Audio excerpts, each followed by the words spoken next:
कार्बनिक यौगिकों का नामकरण आज का टॉपिक है। बहुत ही इम्पोर्टेंट है। पूरी कार्बनिक रसायन का आधार बेस है पूरा। आपने यहाँ से समझ लिया तो बहुत कुछ आगे आसान हो जाएगा। बहुत ध्यान से सुनिएगा, समझिएगा, और जितना भी हम बोर्ड में लिख रहे हैं इसको अपने नोट्स कॉपी में नोट करते चलिए।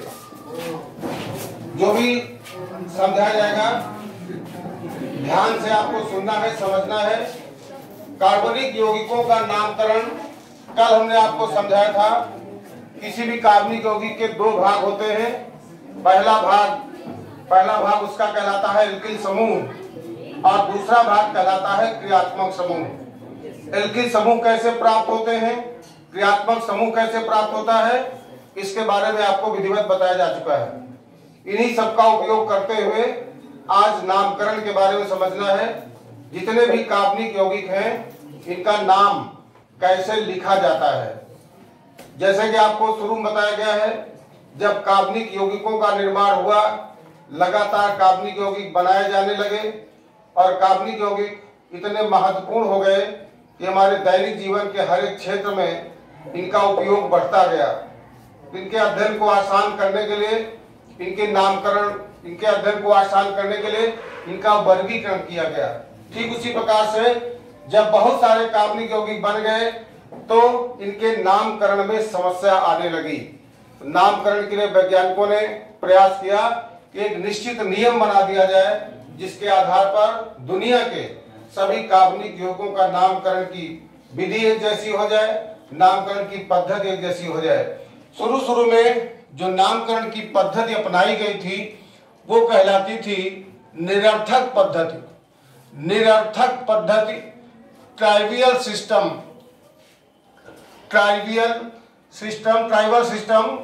ये सिस्टम नाम से स्पष्ट है। इस सिस्टम में नाम रखने का कोई अर्थ नहीं होता है। निरर्थक पद्धति का नाम दिया गया। जैसे बायोलॉजी में आपने पढ़ा द्विनाम पद्धति। द्विनाम पद्धति की आवश्यकता क्यों पड़ी? क्योंकि एक ही जीव, जंतु या पौधा अलग अलग देशों में अलग अलग नाम से जाना जाने लगा। इस बात का सही आकलन नहीं हो पाता था कि कौन सा पौधा खोजा जा चुका है, कौन सा नहीं खोजा जा चुका है। जिस प्रकार से बायोलॉजी में जंतु और पौधों के नामकरण के लिए द्विनाम पद्धति प्रचलित की गई, ठीक उसी प्रकार से कार्बनिक यौगिकों के नामकरण की समस्या को दूर करने के लिए नामकरण की पद्धति इजाद की गई। सबसे पहले जो पद्धति प्रचलन में थी वह निरर्थक पद्धति कहलाती है, जिसका कोई अर्थ नहीं होता है। जैसे कि निरर्थक पद्धति में जो कार्बनिक यौगिकों के नाम होते थे, या तो खोजकर्ता के नाम पर, या उसके किसी विशेष गुण के कारण, या वो जिस स्थान पर खोजा गया है उस स्थान के नाम पर कार्बनिक यौगिकों के नाम रख दिए जाते थे। ये पद्धति के कारण अलग अलग देशों में एक ही कार्बनिक यौगिक अलग अलग नाम से जाना जाने लगा।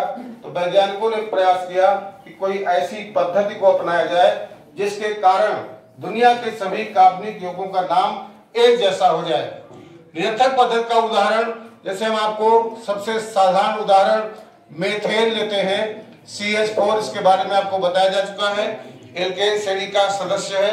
मेथेन दलदल वाले स्थानों पर, जैसे धान के खेतों में दलदल है, वहां पर उत्पन्न होती है। मार्स गैस के नाम से जानी जाती है। मार्स इसलिए कहा जाता है कि मार्स माने होता दलदल। मार्स इसलिए नाम रख दिया गया कि दलदल वाले स्थानों पर यह गैस बनती है, इसलिए उसी के आधार पर इसको मार्स गैस का नाम दे दिया गया।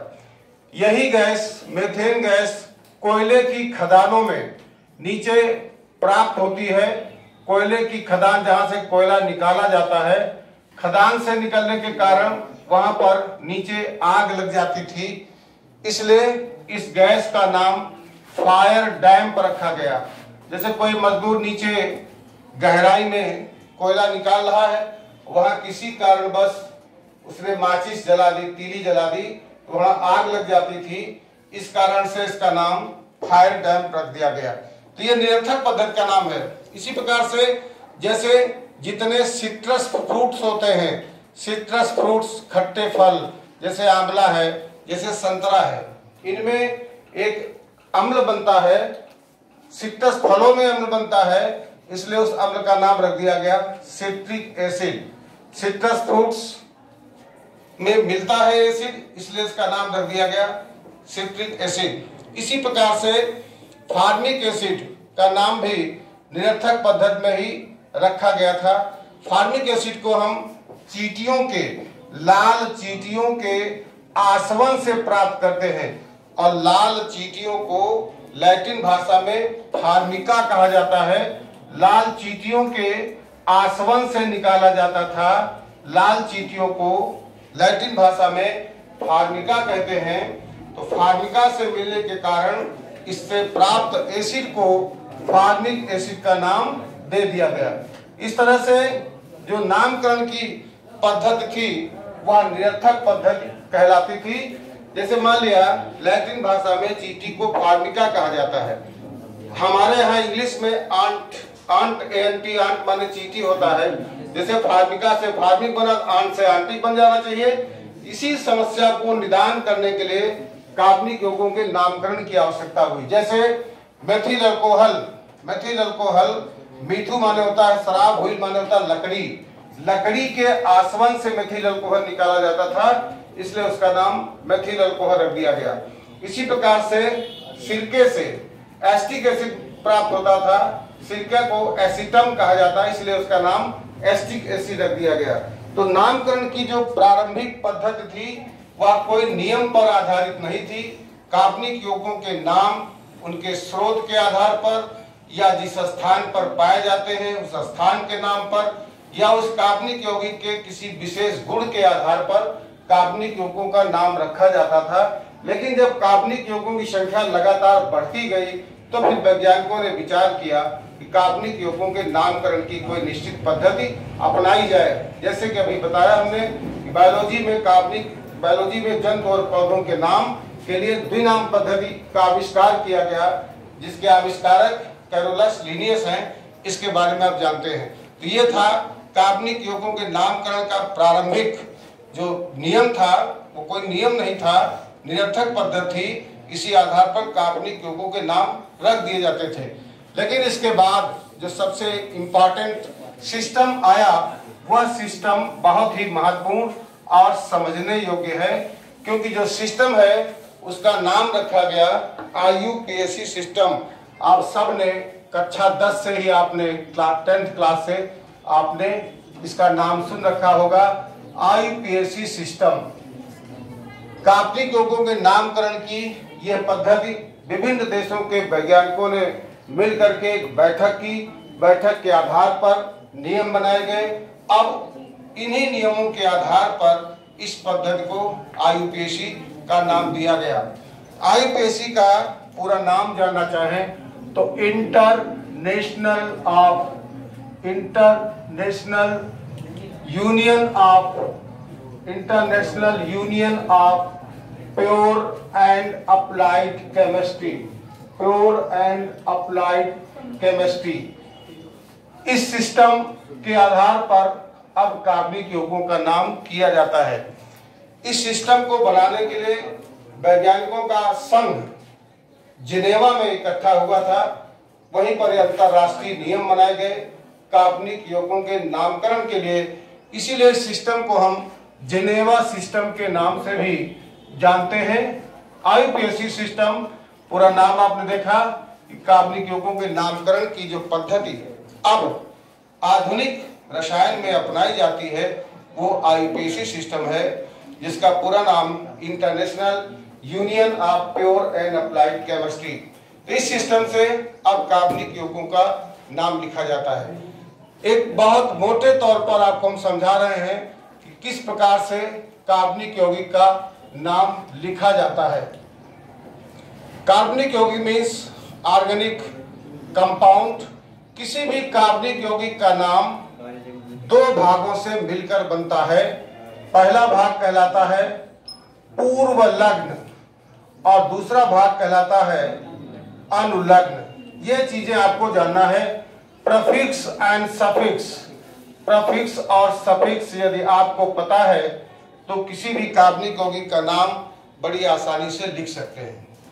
प्रीफिक्स डिपेंड करता है कि उस कार्बनिक यौगिक में कार्बन परमाणु की संख्या कितनी है। यदि किसी कार्बन परमाणु में, किसी कार्बन श्रृंखला में एक ही कार्बन है तो इसका जो प्रीफिक्स पूर्व लग्न होगा इसको रूट वर्ड कहते हैं। Root word. 2 कार्बन है तो उसका एथ होगा, 3 कार्बन है तो उसका प्रीफिक्स प्रोप होगा, और 4 कार्बन है तो ब्यूट होगा, 5 कार्बन के लिए पेंट होगा, 6 कार्बन के लिए हेक्स होगा, 7 कार्बन के लिए हेप्ट होगा, 8 कार्बन के लिए आक्ट होगा, 9 कार्बन के लिए नोन होगा और 10 कार्बन के लिए डेक होगा। फिलहाल 10 तक आप जानिए, 11 का होता है डू डेक, 12 अनडेक, इस तरह से आगे ये बढ़ता ही जाएगा।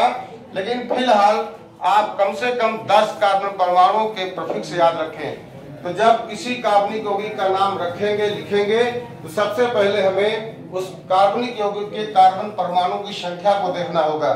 जिस कार्बनिक यौगिक का नाम लिखने जा रहे हैं उस कार्बनिक यौगिक के परमाणु, उस कार्बनिक यौगिक में कितने कार्बन के परमाणु हैं, इसी आधार पर हम प्रीफिक्स का निर्धारण कर सकते हैं, या आप इसको रूट वर्ड के नाम से भी जानते हैं। रूट वर्ड इनकी आवश्यकता हर एक कार्बनिक यौगिक के नामकरण में पड़ेगी। 1 कार्बन के लिए मेथ, 2 कार्बन के लिए हिंदी में लिखो या इंग्लिश में प्रोनाउंसिएशन यही रहेगा, eth, prop, but, pent, hex, hept, oct, non और डेक। ये पूर्व लग्न हो गए, और जो सफिक्स है वो अलग अलग कार्बनिक यौगिकों के लिए अलग अलग होता है। कल हमने आपको बताया था कि अगर किसी कार्बनिक यौगिक में सिंगल बॉन्ड है तो वह एल्केन होगा, डबल बॉन्ड है तो एल्कीन होगा, ट्रिपल बॉन्ड है तो एल्काइन होगा, OH है तो अल्कोहल होगा, CHO है तो एल्डिहाइड होगा, CO है तो कीटोन होगा, COOH है तो कार्बोक्सिलिक एसिड होगा, CONH2 है तो एमाइड होगा। इस तरह से बहुत सारे कल हमने कार्बनिक यौगिकों को ROR, अगर ऑक्सीजन परमाणु से 2 समान या भिन्न एल्किल समूह हो तो ईथर होगा। अब एक एक को हमें समझना है, कार्बनिक यौगिकों को पहचानना कि OH माने अल्कोहल है, CHO मीन्स एल्डिहाइड है, C+O है तो कीटोन है, COOH है तो कार्बोक्सिलिक एसिड है। क्रियात्मक समूह यदि आपने पहचान लिया सही और उसका सफिक्स पहचान लिया तो किसी भी कार्बनिक यौगिक का नाम आसानी से लिख सकते हैं। अब नामकरण में हम एक एक क्रियात्मक समूह के कार्बनिक यौगिकों के नामकरण की पद्धति को हम बताएंगे, एक एक को लेते हैं। सबसे पहले एल्केन की शुरुआत हम करेंगे। एल्केन के नामकरण को कैसे करना है। कोई कार्बनिक यौगिक एल्केन है, इसको आप पहचान सकते हो, उसमें कार्बन परमाणु के बीच में केवल सिंगल बॉन्ड होगा, इट मीन्स वह कार्बनिक यौगिक एल्केन है। एल्केन का नामकरण जब आप करेंगे तो इसके नियम हैं, बहुत सारे रूल्स हैं, नियम के आधार पर नामकरण किया जाता है, लेकिन हम आपको नियम लिखाएंगे नहीं। कार्बनिक यौगिक का नाम जब आएगा उसी में उस नियम को अप्लाई करेंगे। अप्लाई करने से, प्रैक्टिस करने से आपको नियम निश्चित रूप से स्वयं में याद हो जाएगा। जैसे मान लिया, सबसे पहले हम स्टार्ट करते हैं nomenclature of alkene. Nomenclature of alkene, इसको समझना है।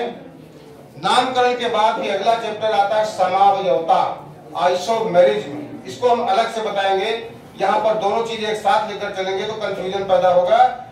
चैप्टर जो अगला होगा वो आइसोमेरिज्म का है, समावयवता का है, इसके बाद उसको समझेंगे। यहाँ पर एक साथ समझाने में कंफ्यूजन क्रिएट होगा।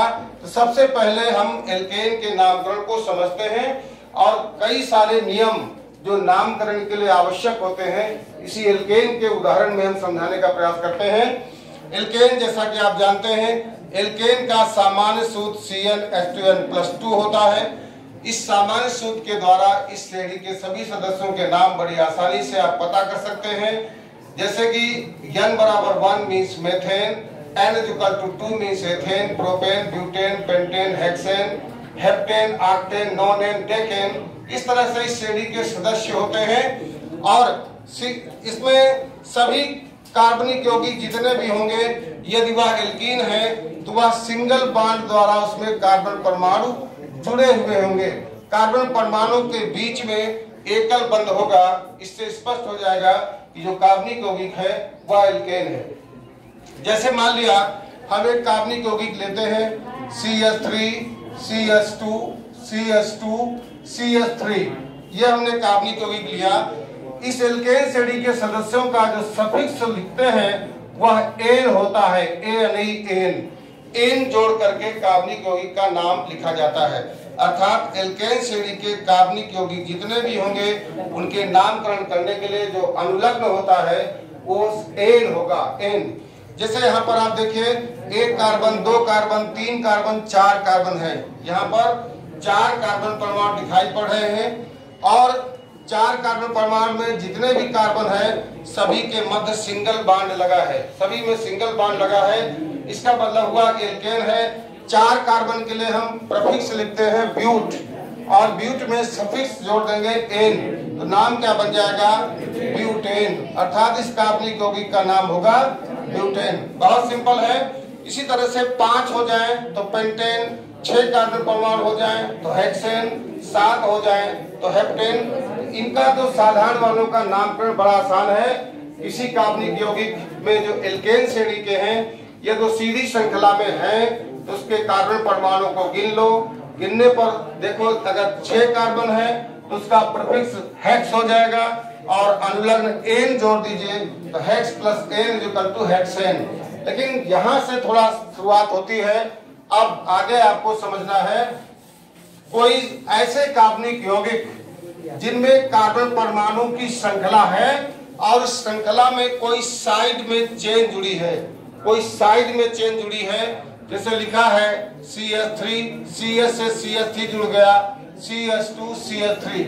अब देखिए इस कार्बन परमाणु में, इस कार्बनिक श्रृंखला में खासियत है कि एक लंबी श्रृंखला के साथ एक साइड में चेन। और इसके पहले हमने बताया था जो कार्बन परमाणु की सीधी श्रृंखला से जो जुड़ा होता है वह प्रतिस्थापी कहलाता है, सब्स्टिट्यूएंट कहलाता है। यहाँ पर मेथिल, और हमने कल आपको समझाया था कि एल्किल समूह है, एल्काइल समूह, एल्केन श्रेणी के सदस्यों से एक हाइड्रोजन परमाणु को घटा दीजिए तो उससे प्राप्त जो श्रेणी जो सदस्य होता है वह एल्काइल ग्रुप कहलाता है।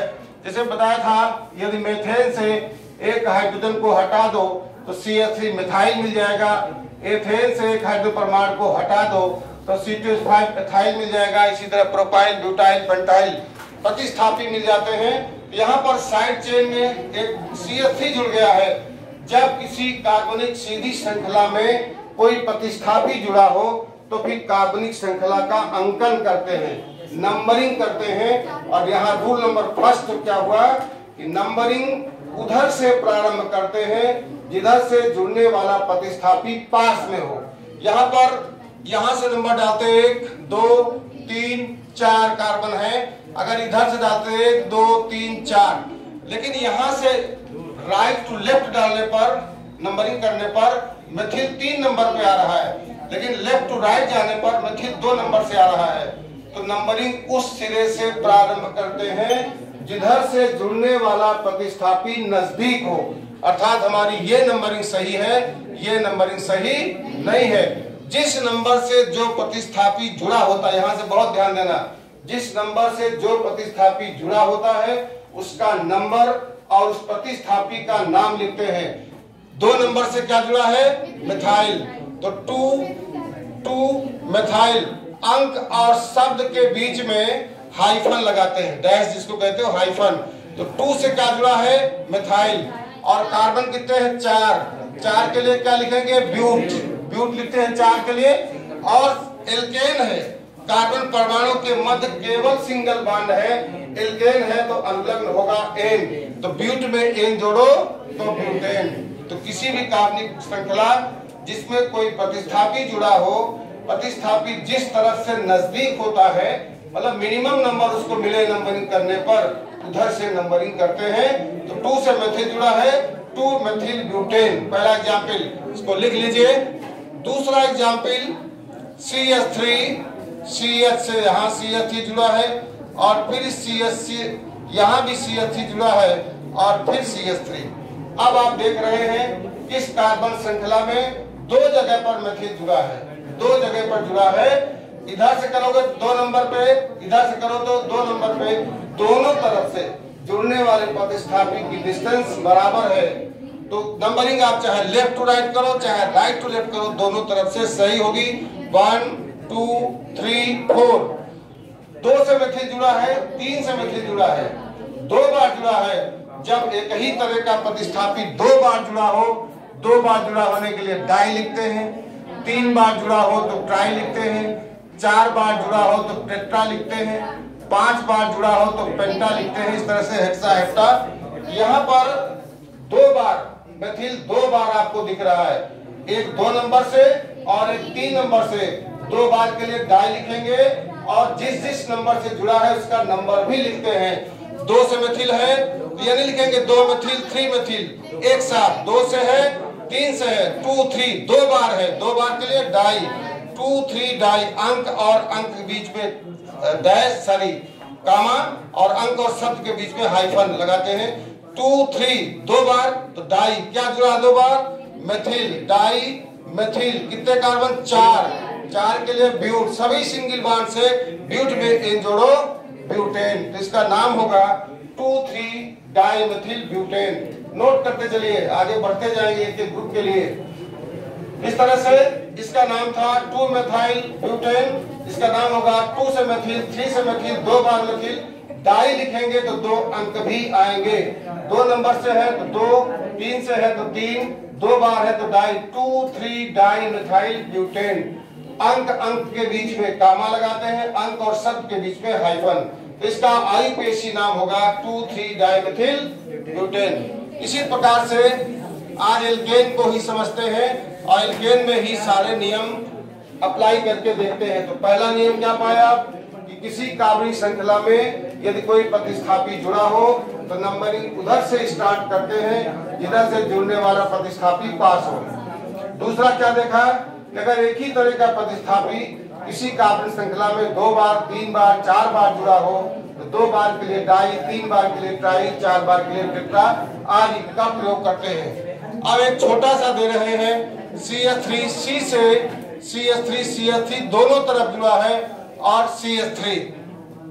अब इस तरह का कार्बनिक छोटा सा है। सबसे पहले हम नंबरिंग करेंगे, इधर से करोगे तो भी दोनों तरफ है, इधर से करोगे तो भी दोनों तरफ है। 1 2 3। अब आप देखिए 3 कार्बन परमाणु की श्रृंखला है और 2 से दोनों तरफ मेथिल जुड़ा हुआ है। 2 से 2 बार जुड़ा है तो 2 2, 2 बार है डाई। क्या जुड़ा है? Methyl, di methyl. कितने कार्बन? 1 2 3। सी के लिए क्या लिखेंगे? सी के लिए क्या लिखेंगे? Prop, prop. और सभी एल्केन श्रेणी का है, कार्बन परमाणु के मध्य में केवल एकल बंध है तो प्रोपेन। इसका नाम होगा 2 2 डाई मेथिल प्रोपेन। इस तरह से यद्यपि एक ही कार्बन से है, दोनों तरफ मेथिल है, तो ऐसा नहीं 2 से केवल दोनों तरफ है तो 2 बार 2 2 नहीं लिखेंगे, 2 बार ही लिखेंगे। 2 से इधर भी है, 2 से इधर है, 2 बार है तो 2 2 डाई मेथाइल प्रोपेन। इसका आईयूपीएसी नाम होगा 2 2 डाई मेथाइल प्रोपेन। इस तरह से देखिए, जैसे मान लिया CH3 CS से CH3 जुड़ा है, फिर CH2, फिर CS से CH3 जुड़ा है, फिर CH2 CH3। अब यहाँ पर भी श्रृंखला लंबी है, 1 2 3 4 5 6, यही लंबी श्रृंखला हमें कार्बन की मिल रही है। अब यहाँ पर हम अब नंबरिंग किधर से करेंगे? इधर भी मेथिल जुड़ा है, इधर भी मेथिल जुड़ा है, लेकिन इधर से नंबर 2 पे है और इधर से करते 1 2 3 पर है, तो हम नंबरिंग उधर से स्टार्ट करेंगे जिधर से जुड़ने वाला प्रतिस्थापी श्रृंखला में पास में हो। तो 1 2 3 4 5 6, 6 कार्बन परमाणु की श्रृंखला है और सभी कार्बन परमाणु के बीच में एकल बंध है। इसका मतलब एल्केन है। 2 से मेथिल है, 4 से मेथिल है तो 2 4 2 बार है। डाई क्या चीज है? मेथाइल। कितने कार्बन है? 6 के लिए हेक्स और सफिक्स एन होगा हेक्सेन। तो इसका आईयूपीएसी नाम होगा 2 से मेथिल है, 4 से मेथिल है, 2 बार है 2 4 डाई मेथाइल, 6 कार्बन है तो हेक्सेन होगा। इस तरह से ये आपने इसका उदाहरण समझ लिया। आगे और बहुत सारे उदाहरण हैं जिनके आधार पर आप एल्केन के नामकरण को समझ लें। एल्केन का नामकरण समझने के बाद आगे के नामकरण को करने में कोई कठिनाई नहीं होगी, क्योंकि कई सारे जो नियम नामकरण के होते हैं इसी में हम अप्लाई करके आपको बता रहे हैं। जैसे मान लिया कोई कार्बनिक यौगिक है CH3CH, अब CH से C2H5 जुड़ा है, CH2CH3। अब यहाँ देखिए आप, यहाँ क्या दिखाई पड़ रहा है, एक मेथिल भी जुड़ा है और दूसरा एथिल भी जुड़ा है। अब हम क्या करें, नंबरिंग तो उधर से करेंगे जिधर से साइड चेन पास में है। 1 2 3 4 5 कार्बन परमाणु की हमें श्रृंखला, 5 कार्बन परमाणु की श्रृंखला हमें मिल गई है। मेथिल है, एथिल है, इसका सही नामकरण करके गलती क्या करते हैं, 2 मेथिल 3 एथिल। अब यहाँ पर एक जैसे तो है नहीं कि डाई लिख देंगे, एक मेथिल है एक एथिल है। यहाँ पर अल्फाबेट का ध्यान रखा जाता है। अल्फाबेट में मेथिल की स्पेलिंग METHYL और एथिल की स्पेलिंग ETHYL। पहले यम आता है कि पहले ई आता है? अल्फाबेट में पहले ई आता है, तो पहले एथिल लिखा जाएगा। 3 से क्या जुड़ा है, 3 एथाइल, और 2 से क्या जुड़ा है, 2 methyl. 3 ethyl 2 methyl, 5 carbon pent और सिंगल बॉन्ड एन। एल्केन है, सफिक्स एन होगा, तो 3 एथिल 2 मेथिल पेंटेन। एक और नियम क्या बन गया कि किसी कार्बनिक श्रृंखला में 2 भिन्न प्रकार के प्रतिस्थापी या एल्किल समूह जुड़े हैं, तो नामकरण करते समय एल्किल समूहों के अल्फाबेट का ध्यान रखते हैं। यहाँ पर मेथिल और एथिल जुड़ा है, मेथिल यम से स्टार्ट होता है, एथिल ई से स्टार्ट होता है, इसलिए सबसे पहले एथिल का नंबर और एथिल लिखेंगे, तब मेथिल और मेथिल का नंबर लिखेंगे, तो हो जाएगा 3 एथिल 2 मेथिल पेंटेन। समझ गए? अगला इसी तरह से CH3, C से इधर भी CH3 है, इधर भी CH3 है, CH2CH3। एक कार्बनिक यौगिक ऐसा हमने दिया, यहाँ पर एक और मेथिल जोड़ दें। एक हाइड्रोजन को क्यों हटा दिया, क्योंकि कार्बन की संयोजकता सदैव एल्केन में 4 है। कार्बन की संयोजकता हमेशा 4 होती है और एल्केन में कार्बन के चारों संयोजकताएं एकल बंध द्वारा जुड़ी होती है। अब यहाँ पर 1 2 1 2 दोनों तरफ मेथिल की दूरी बराबर है, लेकिन हम नंबरिंग उधर से करेंगे जिधर से अधिक प्रतिस्थापी जुड़े हों, जिधर से जुड़ने वाले प्रतिस्थापियों की संख्या ज्यादा हो। यहाँ पर एक नियम ये बन गया, यहाँ से भी 2 नंबर पे है, इधर से करते 1 2 3 4, 2 से मेथिल है, इधर से करते तो भी 2 से मेथिल है, लेकिन यहाँ पर जुड़ने वाले मेथिल प्रतिस्थापियों की संख्या ज्यादा है, इसलिए ये नंबरिंग क्या करेंगे, सही नंबरिंग क्या होगी, इधर से ज्यादा है मेथिल 1 2 3 4। अब 2 से 2 बार मेथिल, 3 से 1 बार मेथिल, कुल मिलाकर 3 बार मेथिल। एक ही तरीके प्रतिस्थापित 3 बार जुड़े हैं, तो 2 से 2 बार तो 2 2, 3 से फिर 1 बार 3, कुल मिलाकर 3 बार। तो 3 के लिए ट्राई क्या जुड़ा है, 3 बार मेथिल, ट्राई मेथाइल। 4 कार्बन है तो ब्यूट, और सिंगल बॉन्ड से है तो एन, ब्यूटेन। इसका नाम होगा 2,2,3 ट्राइमेथिल ब्यूटेन। इस तरह से आज कुछ कार्बनिक यौगिकों के नामकरण की पद्धति, आईपीएसी पद्धति में किस प्रकार से नाम लिखा जाता है, उनमें से एल्केन श्रेणी के सदस्यों का नाम कैसे लिखेंगे, इसके बारे में बताने का प्रयास किया है। इसको एक बार घर में फिर देखिएगा, समझिएगा, और आपके पास जो भी किताब अवेलेबल हो, बुक अवेलेबल हो, उसमें से एल्केन श्रेणी के सदस्यों के नामकरण को करिएगा। इसके अलावा हम आपको प्रैक्टिस करने के लिए भी नाम देंगे। आज के लिए इतना पर्याप्त।